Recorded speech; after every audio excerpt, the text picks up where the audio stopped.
Hello everyone, this is Renewable and welcome back to another Let's Play Cities Skylines. So, in this episode I actually decided to build a new city called Rockvalley.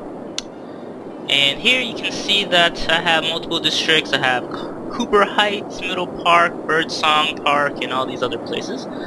What I didn't show in the previous Let's Play was the info tab, or info views.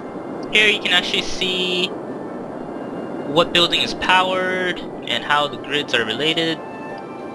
So like earlier on I built this power line over to connect the industry. So you can see that I currently have 292 megawatts of power, and most of that's actually coming from these advanced wind turbines down south.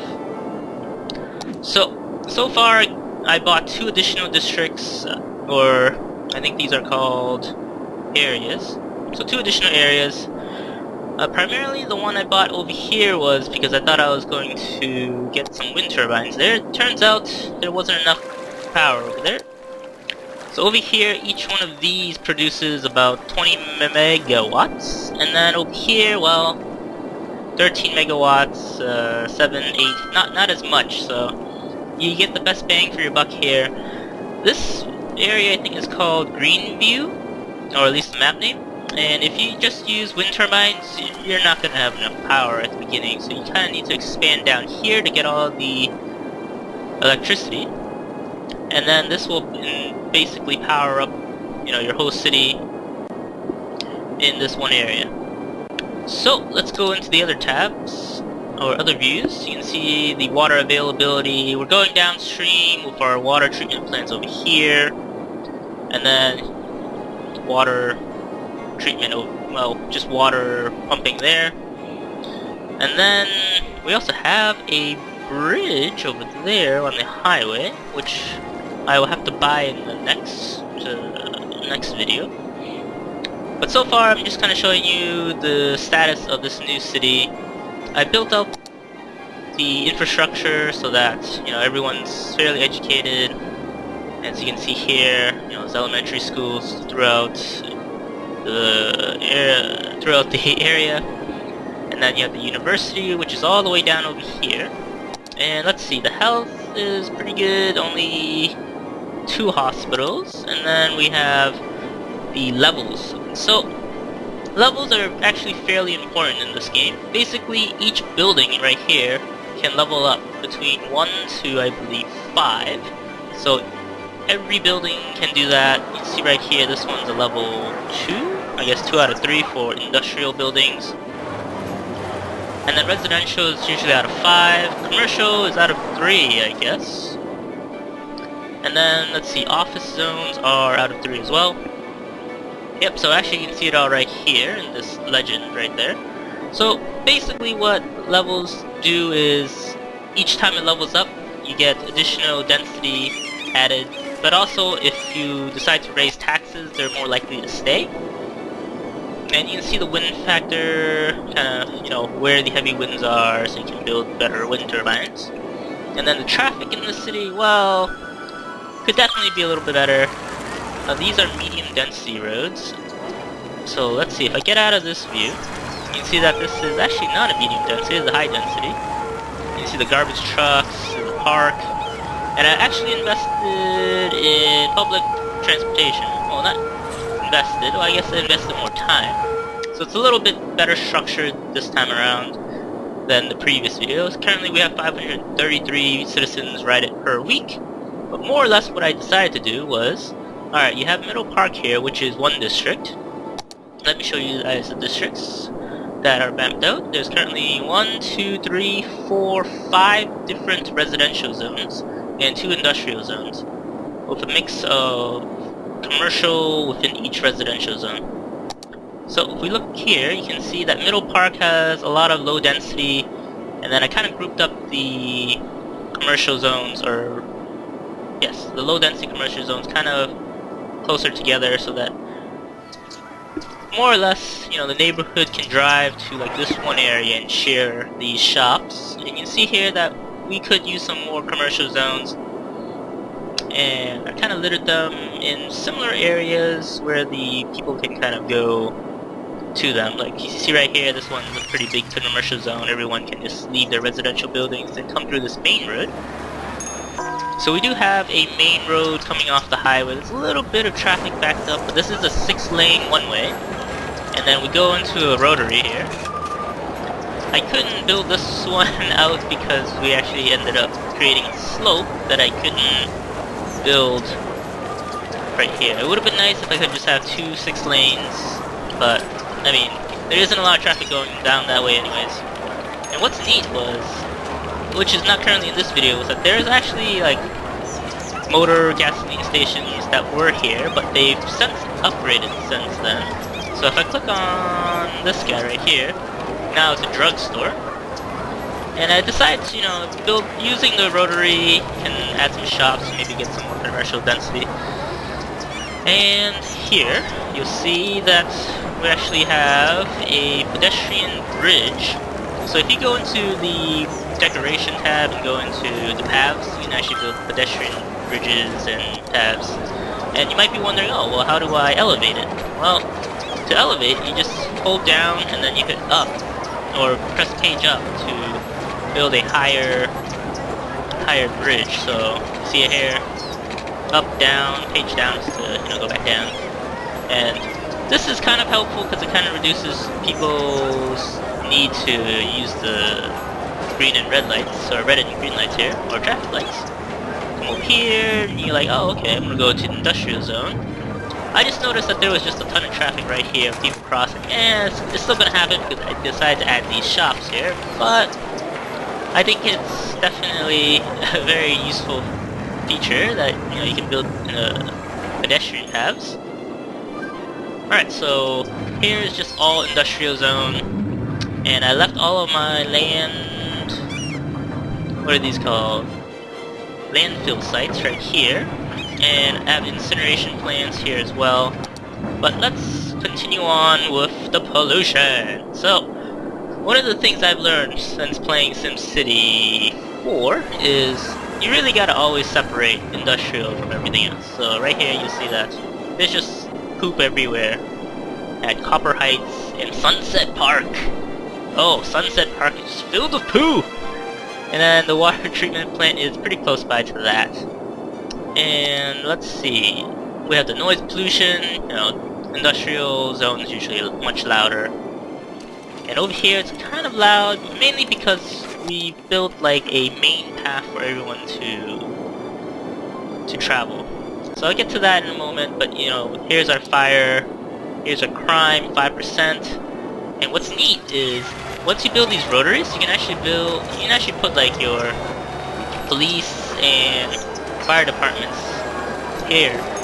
And what I found useful is that they actually get better coverage because they go into like, you know, any part of the city just by going around this, you know, rotary. So I found that pretty useful, and you can see their coverage is pretty good along the main roads. And public transportation, we've already talked about that. So population, currently we're at 24,000 after, I think, an hour or two, not particularly sure. We're at year 2022. And these are currently the stats. You know, 27% of people are unemployed because there just aren't enough jobs available, I suppose. Oh yeah, definitely not enough. So we need to get like another 10,000 for the population. Outside connections, you can see, you know, what we're importing, what we're exporting. We're exporting goods, you know, we're not exporting any natural resources. And I think we'll end up doing that probably sometime soon, I hope. We didn't actually have any natural resources to start, but now that we've bought these other areas, we can, you know, do farming.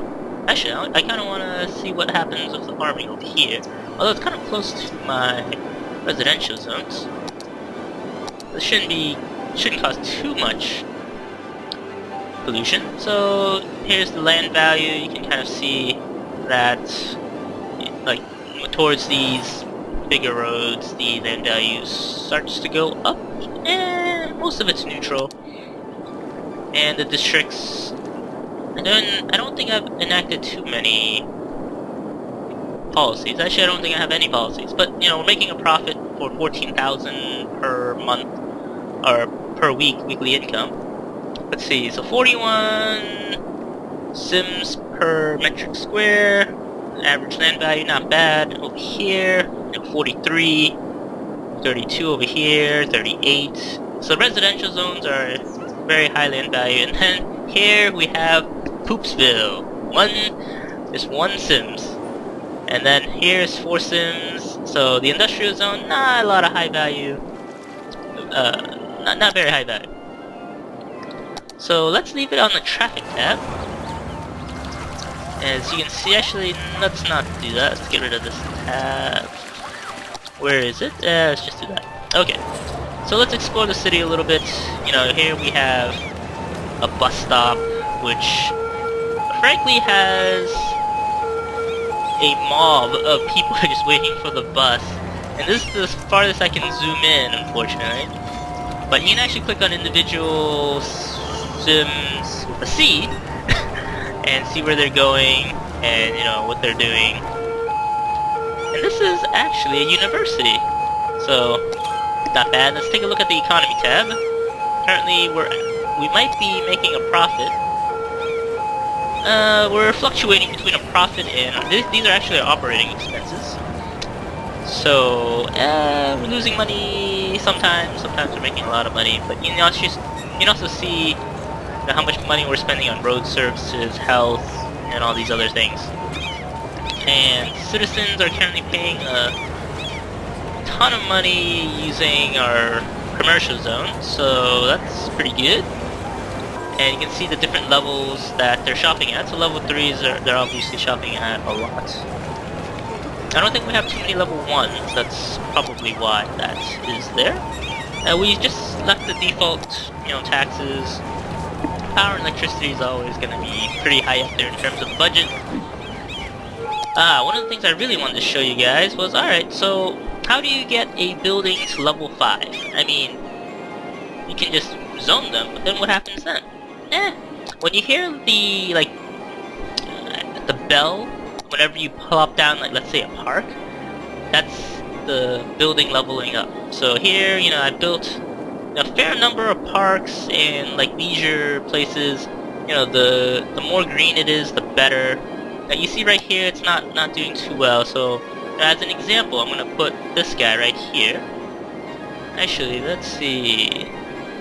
I wanna potentially expand this later, so I'm gonna put this like right here.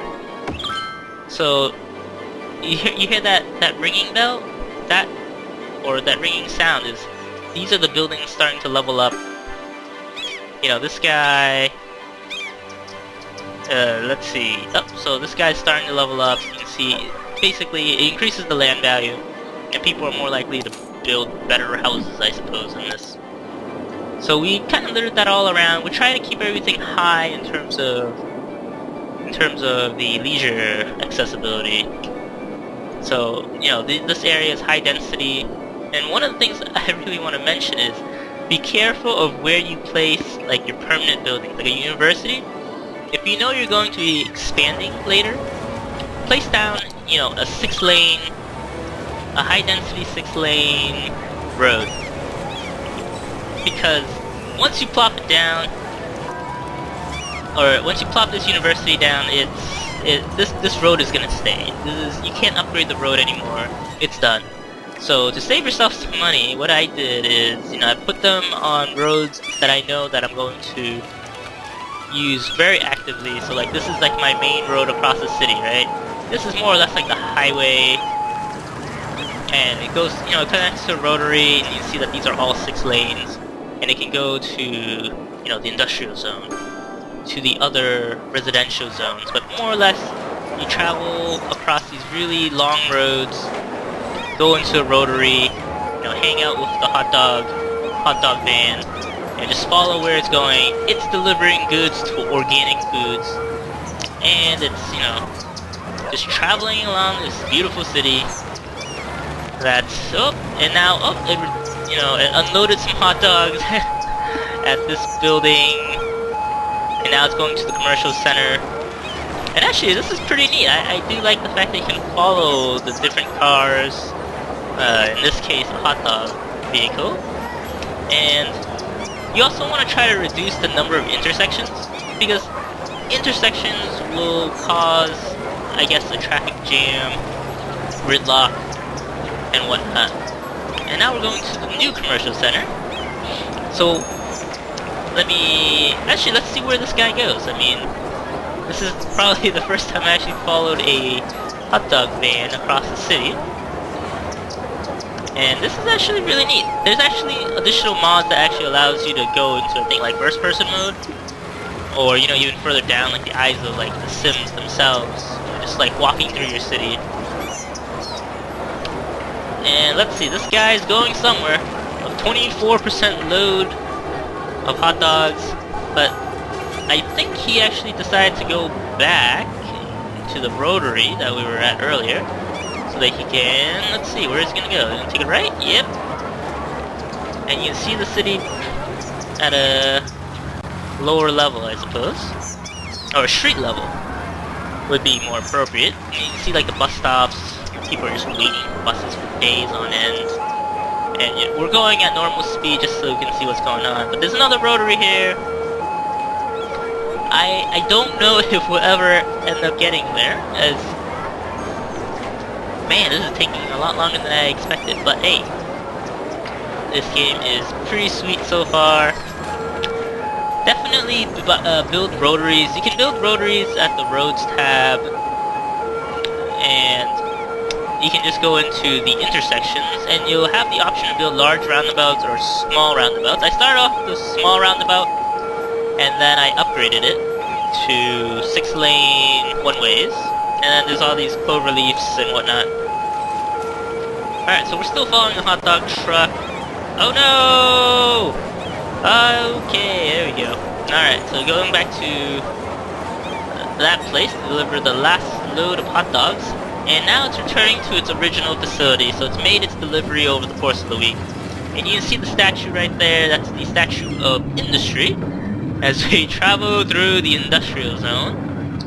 So I'm curious if this is going in, if this is an industrial, I guess this is an industrial delivery truck. Because Garments Limited, oh, not bad, this is pretty cool. And then, you know, this is a medium density road that we're currently on, so it's like two lanes, and yeah, you get streetlights in the middle, in between. Alright, so that was the industrial zone trip.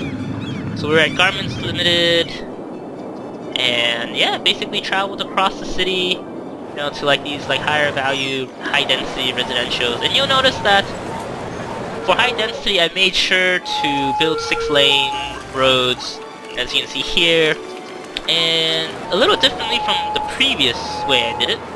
This time I just decided to do one really long street, have another street right here, and then same thing for the other two sides. And I think this is the most efficient way. I mean, I don't know if that is actually the case, but you know, I left some space in between, just for the sake of leaving it in between, you know, give people some space. Maybe even put down a pedestrian road down here. I mean, there's a lot of options. And this is a park, or yes, a park with trees. So people are hanging out here. I could probably connect, you know, these places with pedestrian paths, so that they can just walk from here to here. You know, even to walk from here to that would be pretty neat, because we're probably not going to be connecting these two. I have separated the districts, I think, pretty well, and you see I have kept the layout, you know, for most of the residential zones. And I've realized that you gotta keep some of these low density residential zones, because that's how you attract families and like other people to come into your city.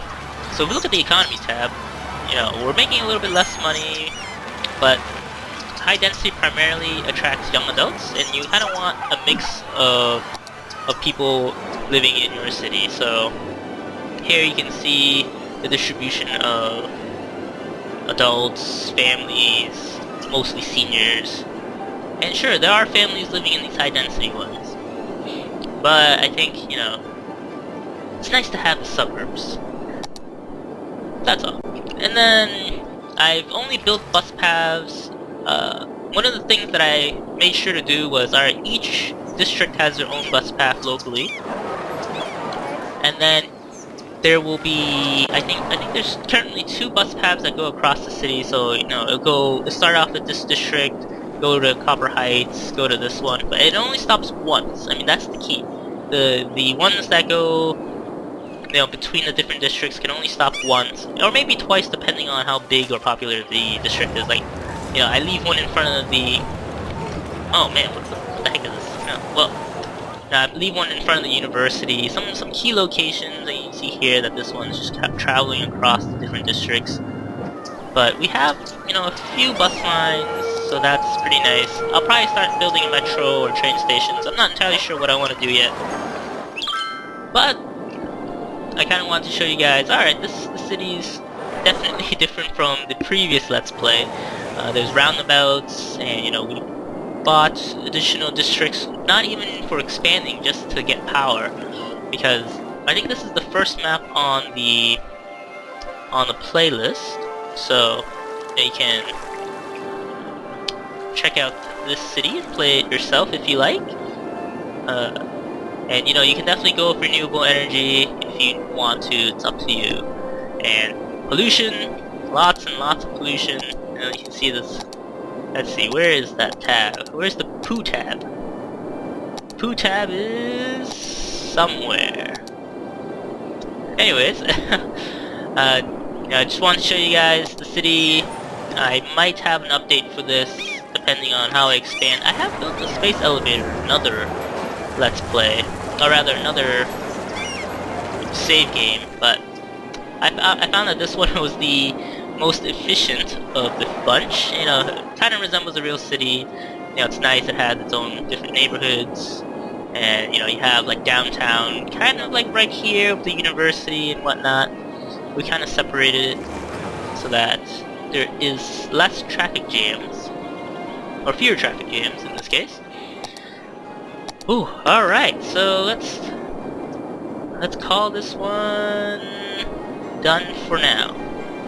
Alright, so I would like to thank you guys all for watching, and I'll see you next time.